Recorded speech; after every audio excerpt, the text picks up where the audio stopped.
Okay, there we go. We're rolling. So section 1 is going to be set theory.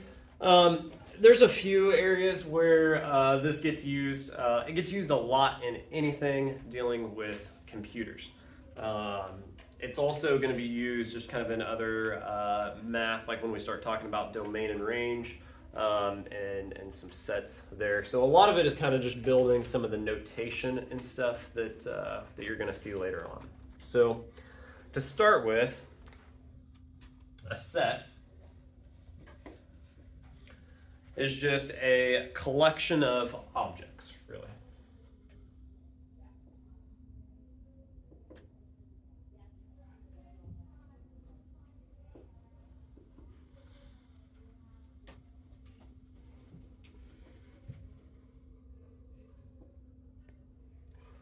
And each each object in a set is called a element.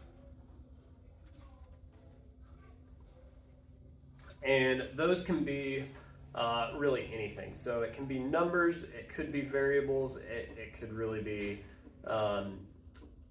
it could be other objects. So like especially when you start getting into like computer programming, your elements could be things like states or just anything in the set that you're dealing with. So really the set theory kind of starts applying like mathematical principles to how we work with those. So you start getting some notation and kind of a systematic way of dealing with all that stuff. So it can kind of stretch beyond just like pure like numerical math. So the first thing we need to go over is when we're naming sets, you typically use capital letters, and then we'll use brackets for everything that is included in that. So, for example,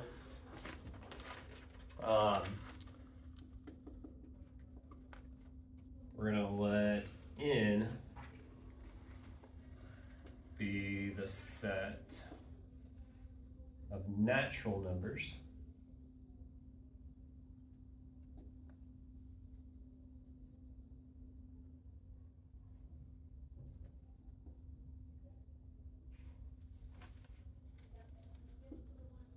that are less than 6.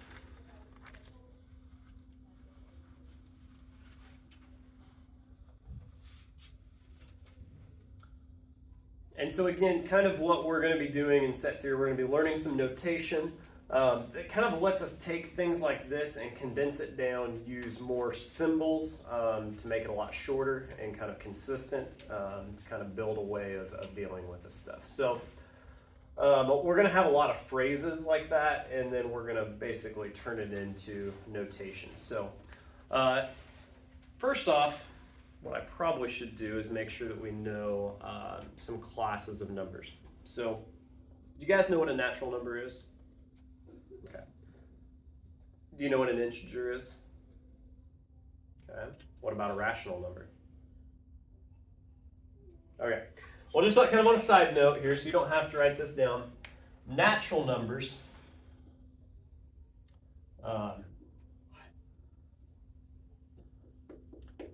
Natural numbers, we typically use a n for, and think about natural numbers like counting numbers. I'll kind of go in like sequential order here. Natural numbers would be like if you're counting physical objects. Okay, like imagine you're going to count how many sticks there are on the ground. Okay, you're going to start at 1, right? So you're going to start with 1 and go up from there. Okay. Then the next set of numbers that we would have are whole numbers. And whole numbers just are natural numbers, and you add 0. Okay? And again, kind of number systems you can kind of think about as being created. There's kind of an interesting discussion whether they're created or discovered. 0 was not actually used until much, much later. Like people had already had number systems and some basic mathematics before the concept of 0 was ever discovered or invented. Okay, like they worked for years without ever having a zero. It's kind of weird.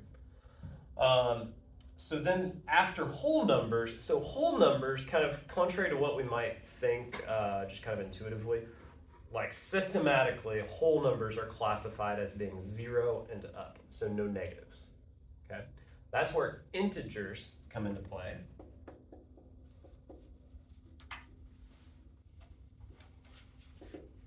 And integers, we use a z because we don't want to use I because that would go with imaginary, and I don't know where the z comes from. It's probably Latin or Greek.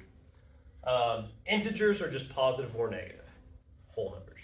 So integers would be like negative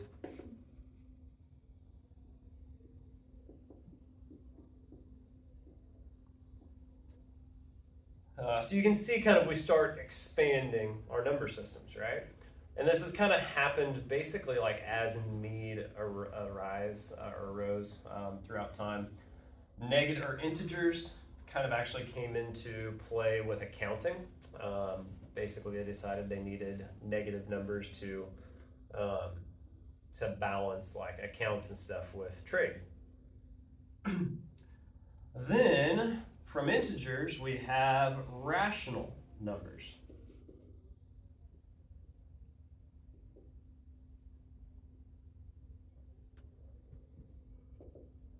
And again, we use a Q because R is already used for something different.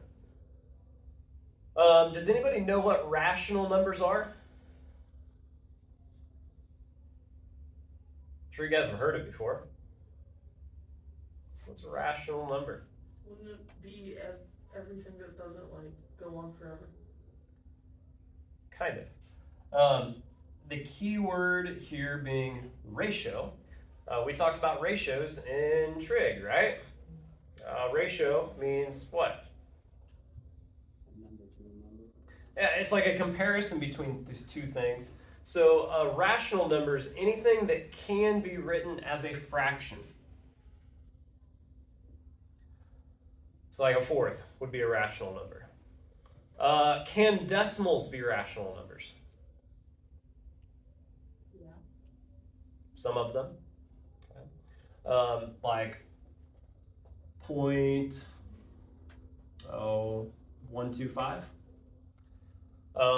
Any decimal that stops, any decimal that terminates can be written as a fraction.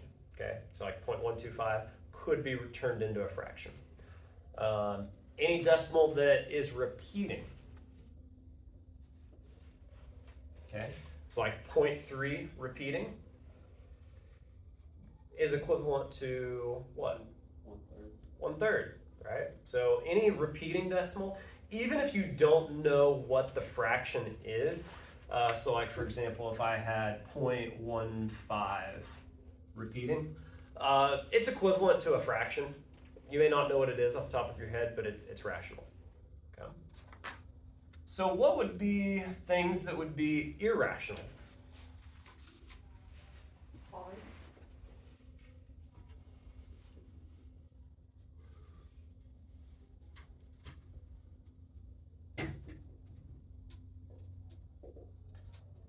Yeah, pi is irrational.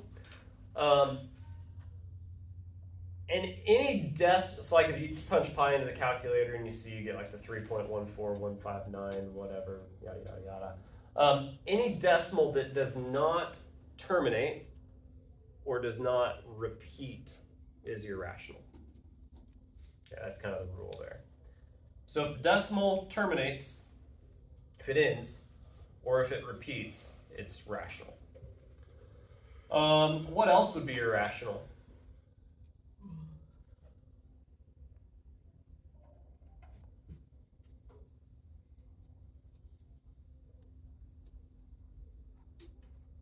Any ideas? Sign. Sign's not a number. Close enough. Any ideas? No? A square root of anything that's not a perfect square. is irrational.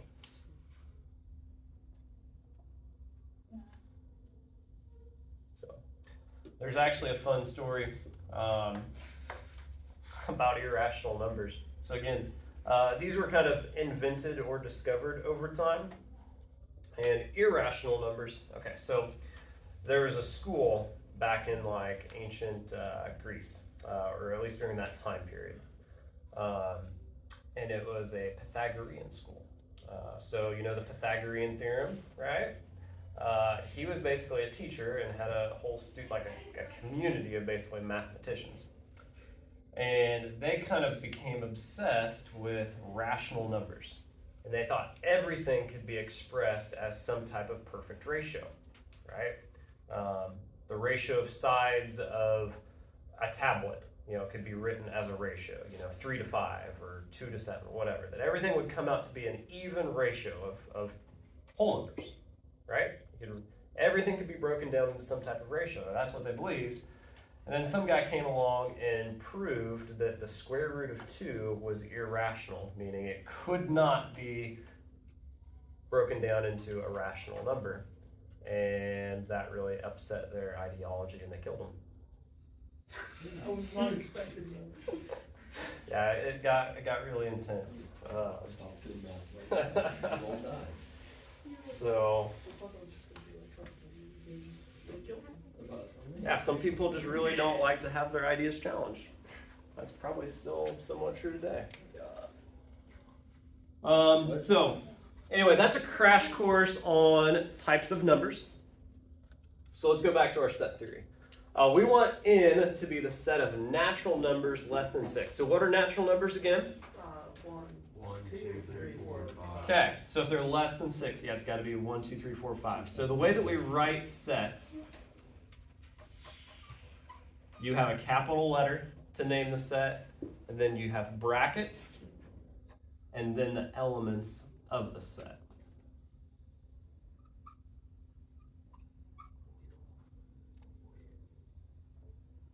Okay.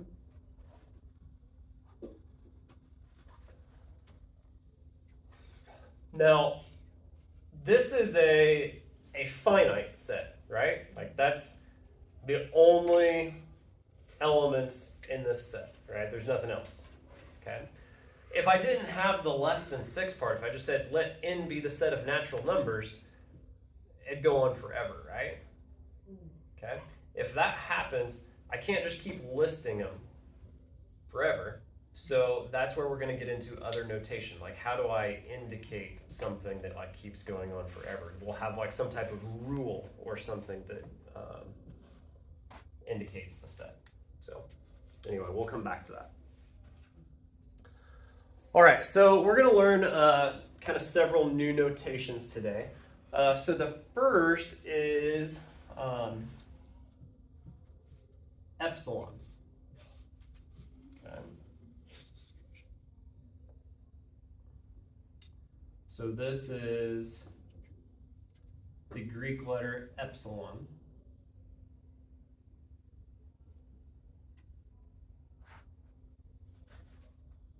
Which in set theory, it means is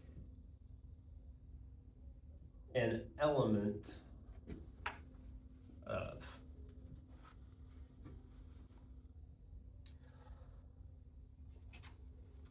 Now, the way that you make this, it's kind of like a sideways U. It's similar to, I think it's actually where we get our E from, but instead of being like square, it's like a C, and then you make a line. So this Greek letter epsilon means is an element of, or another way of that it kind of works in set theory that's a little bit less cumbersome to say, but works kind of the same is belongs to. Because we're going to talk about like being as part of a set. So if you say it belongs to, that kind of works as well.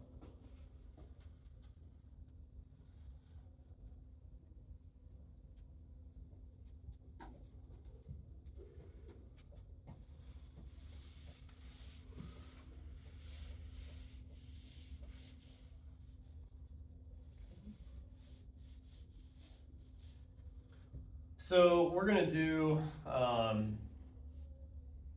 some true or false here.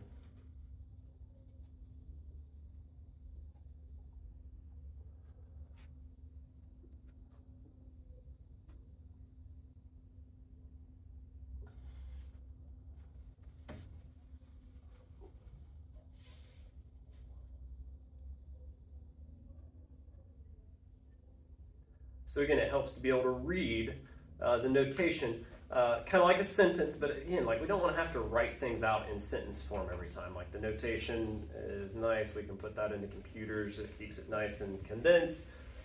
So that means what? Like what's this saying? 4 belongs to natural numbers. Yeah, 4 belongs to the set n, or 4 is an element of n. So is that true?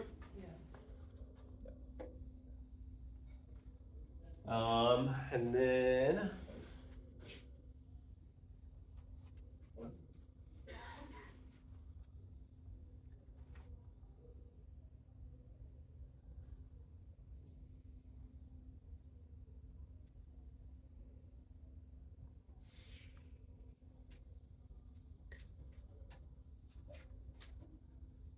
what about pi? No.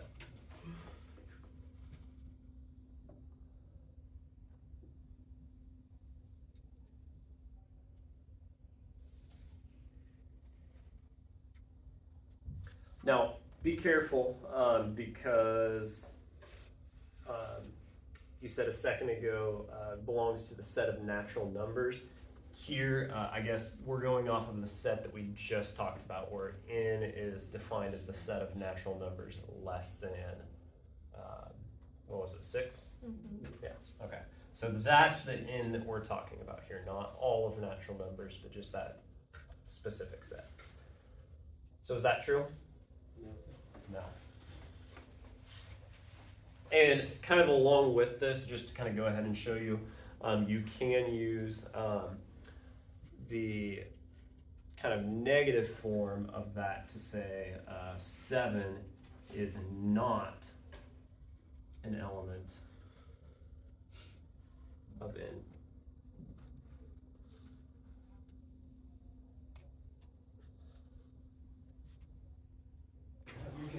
All right, the next thing we're going to talk about are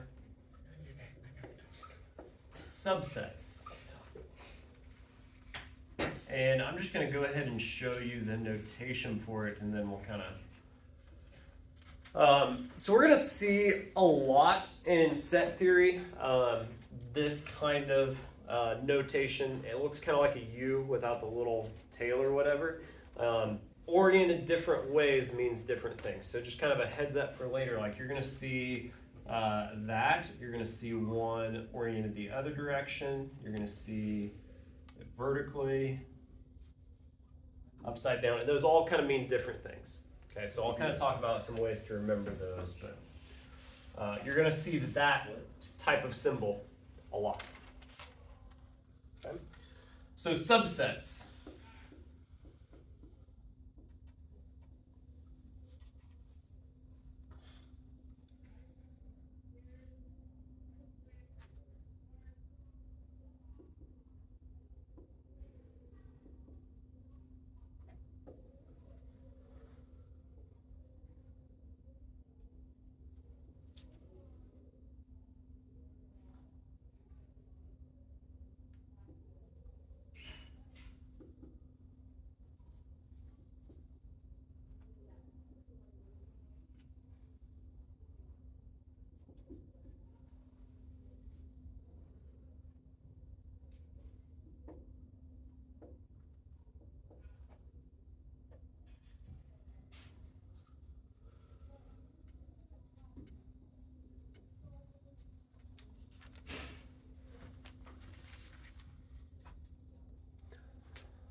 So if every element of set B is also contained in set A, then B is a subset of A, which that statement right there is basically what we wrote in set notation.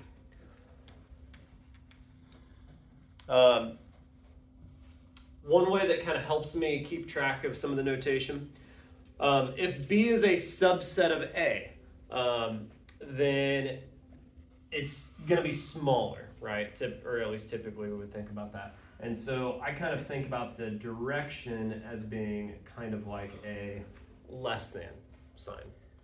Does that make sense? That just kind of helps me remember it. It's not exactly the same, but that at least helps me. Okay, we're going to list some sets out here. We're going to have A,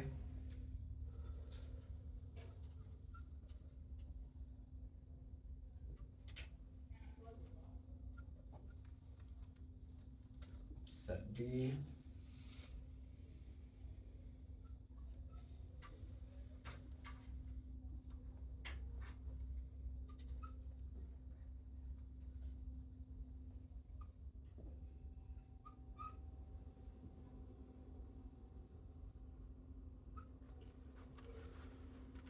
and C.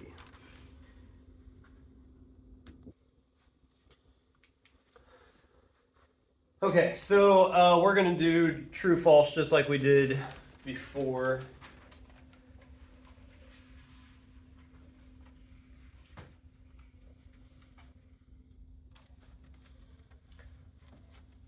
So how would I read that?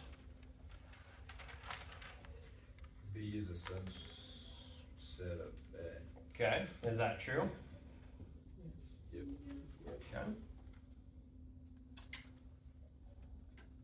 What about is C a subset of A? No. No, because of that one, right? That one's not in A, so it's not a subset of A. Okay. Again, kind of goes back to every element of set B has to be contained in A. So this is false. What about is A subset of B? No. Okay. That's straightforward enough, I think.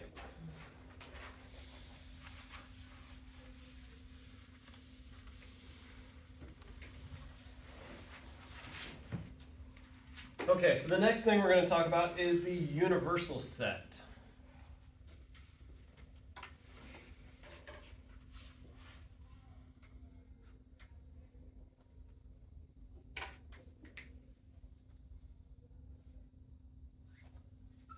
And it's always labeled with a U.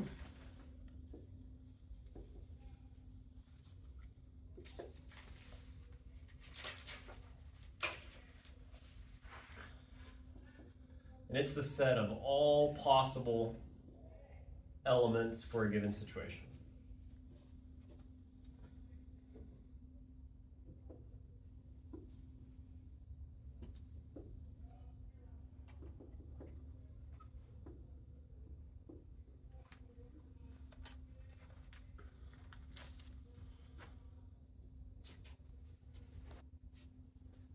So kind of to put that into context, it kind of depends on what situation we're dealing with.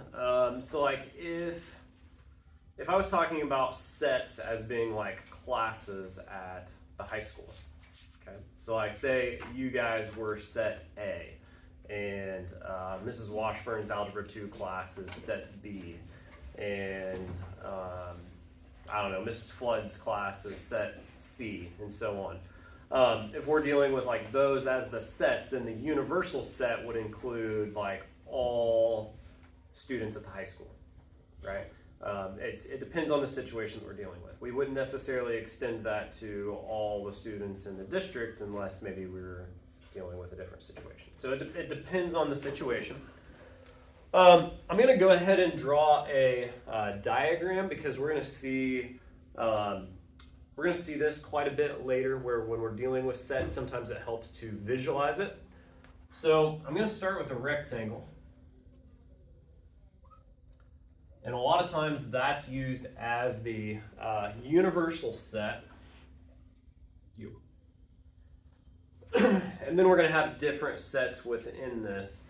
And you can kind of draw it like a Venn diagram, because some of your sets are going to overlap. Some of them are going to be subsets. Some of them might not overlap at all. So like I'm going to have set A, and then I'm going to have B here. So this is what a subset, or this would be like one visualization of a subset, right? Everything of B is inside set A, right? But then I can also have a set C over here that overlaps with A, but it's not a subset.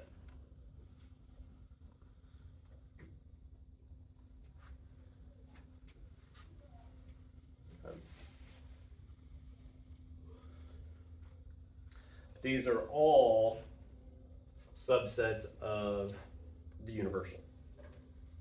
Okay. Because again, the universal set has to contain everything.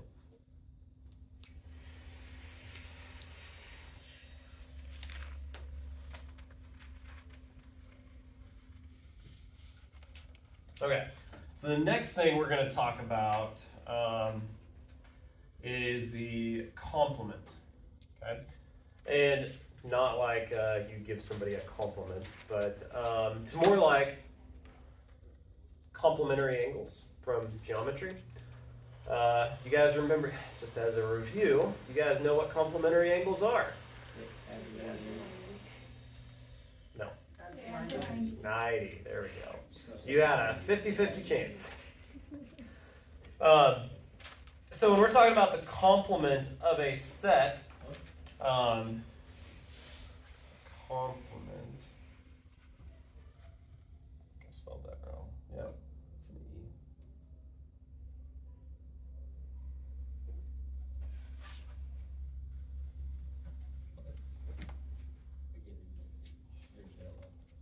So the complement of B, and the way that we write that, the notation is with an apostrophe, and you would actually say that like, you'd say complement of B or B prime. I'm not gonna get too into the weeds there.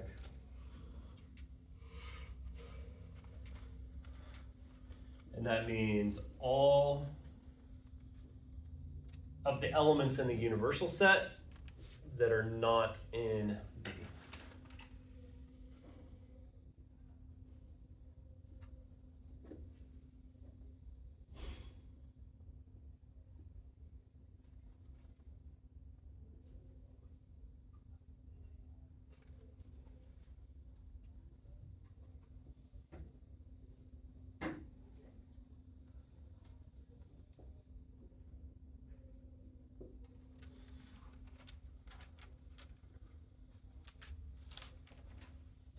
So let's actually define these sets. So we're going to have the universal be the numbers 0, 1, 2, 3, and 4.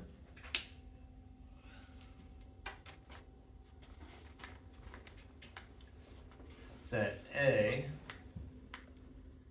is going to be 1, 2, and 3.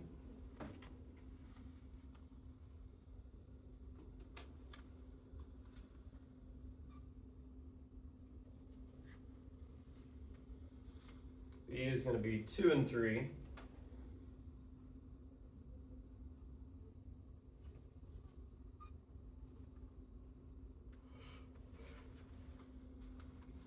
And C is 1 and 4.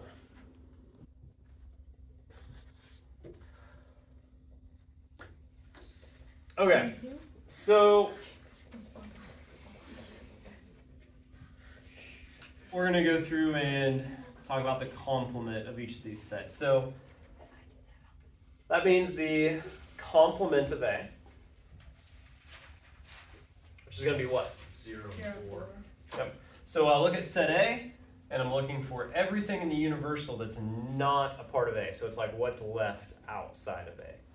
That'd just be 0 and 4.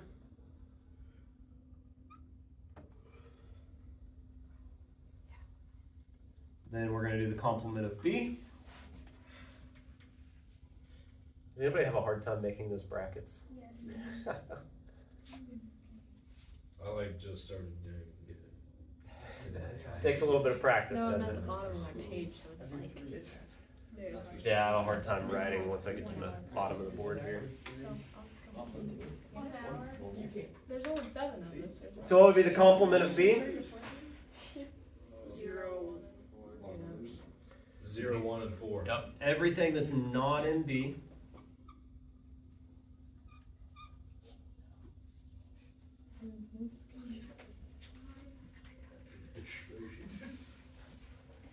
that's beautiful. And the complement of C.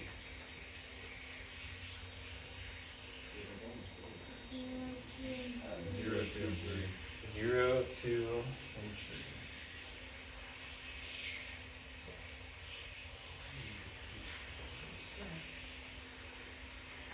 So I think it helps with the brackets if you think about it in like 2 steps. You do like that, and then It's easy to draw them big, but Yeah. John, you'll be yeah. That's backwards 3.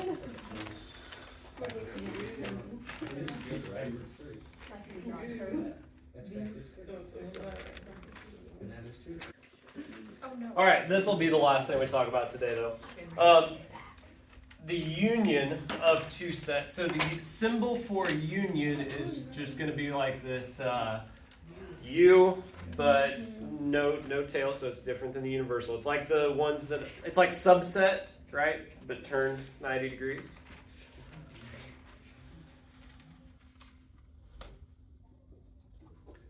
We did the pocket union. It's an onion. So the union of 2 sets includes all elements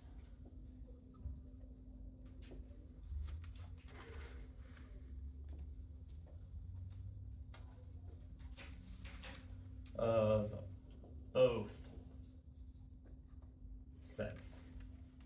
So if you think about union, it essentially means to put together.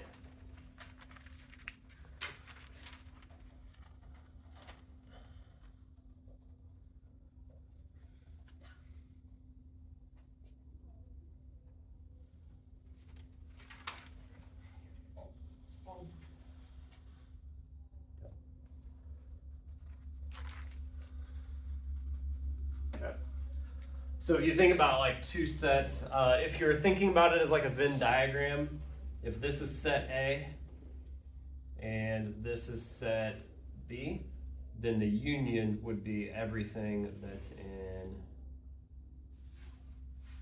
both. Okay. Think about it like of the union of like workers, right? It's like joining together or to put together.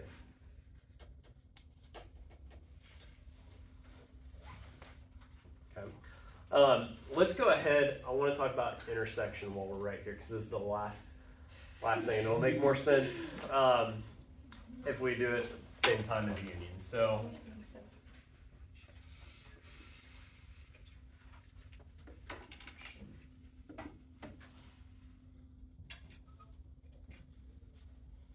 the symbol for intersection is just the opposite. It's like flipped upside down.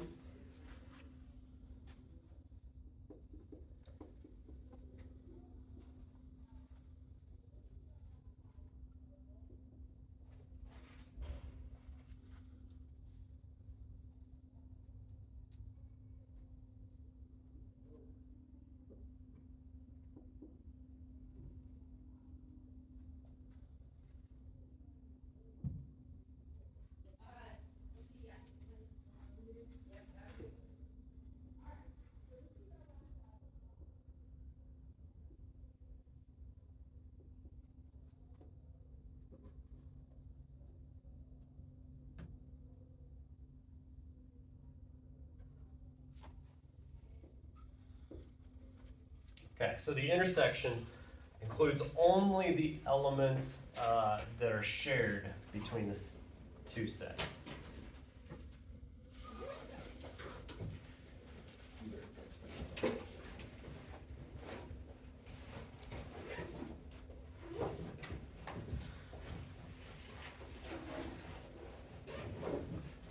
So where a union is like putting the two sets together, that's going to include all the elements in both, which makes sense, union.